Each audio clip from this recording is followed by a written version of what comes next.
Halo Brinter dan Brilian, jumpa lagi di episode Tanya Coach kali ini. Dan hari ini kita akan ngebahas topik yang gak kalah menarik dari topik-topik sebelumnya. Dan pastinya relate banget sama investor-investor saham ya, apalagi trader betul ya. sekali. Terutama saya nih. Saya mau cerita dikit nih sebelumnya nih Coach. Di beberapa waktu lalu, gue sempat ada beli saham nih. Udah naik dikit, ya ada lah sekitar 5%, 6% ada. Langsung gue jual. Ya.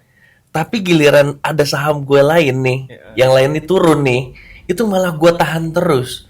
Itu gue ngerasa kayak nggak adil sama diri gue sendiri. Kira-kira kenapa bisa gitu Coach ya? Nah, lo nggak sendiri karena ini sebenarnya permasalahan yang sering terjadi di kalangan trader maupun investor. Oke, common ya? Terutama gue sendiri juga pernah mengalami hal seperti ini. Dan ini kalau secara teori itu namanya adalah disposition effect. Disposition effect. Nah, simpelnya gini, jadi lu punya kecenderungan untuk cepat-cepat ambil untung, tapi malah nahan saham yang lagi rugi. Jadi yang bagus lu tinggalin, malah yang jelek ya lu pelihara terus gitu saham Betul, tersebut. betul. Wah, itu gue banget sih Coach. Tapi kenapa bisa gitu ya? Karena gini ya, jadi kalau misalkan lu saham lu udah hijau, lu biasanya ngerasa udah menang gitu ya, udah bener, udah berhasil gitu ya. Tapi kalau buru-buru untuk ngamanin cuannya. Tapi kalau misalkan sahamnya lu merah atau rugi, biasanya muncul harapan, tunggu aja deh, mungkin nanti juga bakalan naik. Padahal kan belum tentu naik, dan semakin lama di hold semakin nyangkut. Nah, biasanya seperti itu gitu. Jadi ngerasa ada keberhasilan gitu ya, sudah ada untung, wah udah berhasil langsung realisasi jual.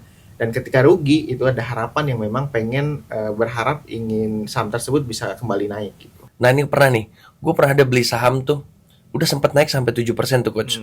Gak berapa lama langsung gue sell kan. Besoknya malah naik sampai 15% Lebih tinggi Coach. lagi gitu. Bener. Dan malah justru ada saham gue yang lain udah turun sampai 30% tuh gue hold masih sampai 3 bulan tuh gue hold. Makin lama Padahal ya. gak ada kabar apa-apa. Iya, padahal gak ada kabar apa-apa. Jadi Dan di hold malah turun terus gitu. malah jadi rugi. Iya. Nah itu dia, memang kalau disposition effect ini adalah bikin kita ini jadi bias gitu ya. Yang mana ya harusnya kita harusnya melihat dari sisi potensi ke depan, bukan posisi lu sekarang apakah untung ataupun rugi gitu ya. Karena memang karena udah kejadian, lu bakalan ngerasa aduh sayang banget nih kalau dilepas posisi rugi, dan terlalu cepat puas kalau misalkan untung dikit.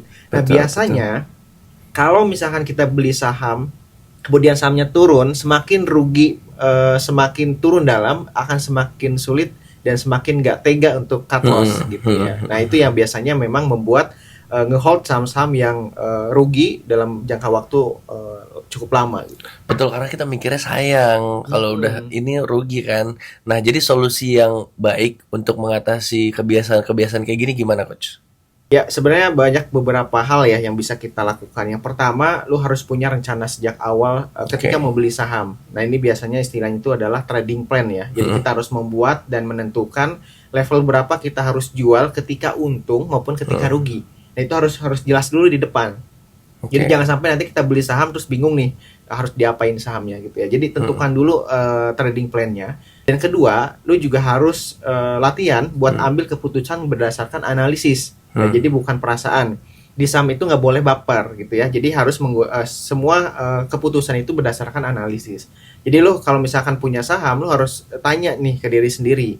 Kalau misalkan gue punya saham ini sekarang, gue bakalan beli atau enggak? Gitu. Nah, jadi kalau misalkan jawabannya enggak, ya berarti udah waktunya untuk cabut di saham tersebut gitu. Oke, berarti nggak hanya semata sekedar untung rugi ya, tapi ini tentang disiplin juga ya Coach ya?